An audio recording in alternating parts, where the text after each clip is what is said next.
first of all, I think our country needs to save more. I think, and our military always sets the example for our country in terms of the values and the ethics that is embraced by our military.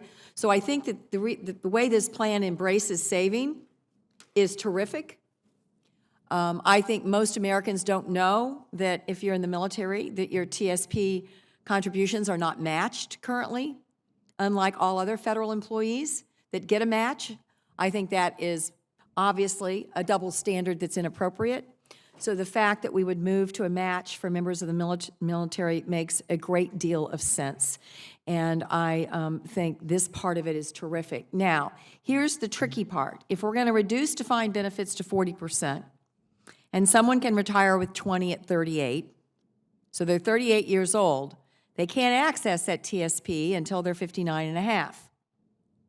And of course, then eventually, not too long after that, they would be looking at Social Security in addition to that. So during that period of time, assuming someone is retiring at 38 or 39 or 40 from the military with 20, was there any discussion on the commission about making a special rule or special circumstances where someone could access TSP before they were 59 and a half? Right now, as you well know, you retire at 20, and then you start getting a monthly payment. Well, so by definition, the 40% you're speaking about, you're going to get. Now, in addition to that, once you retire, you can get a lump sum payment if you choose to do so. Or you may say, no, I don't want that. I want to get it later on.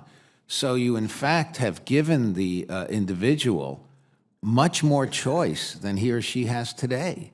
The one that I really would like to hear from you about, and I want to recognize General Corelli for the trailblazing he worked, especially in the suicide area. I'm very familiar with how hard you've worked at that, both while you were active and after your retirement.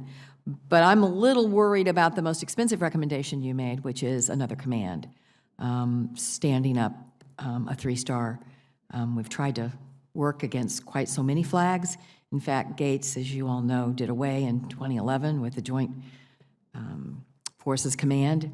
And I'm trying to think how this new $300 million a year stand-up really adds to the expertise that we have now, because we're still going to have surgeon generals in every branch.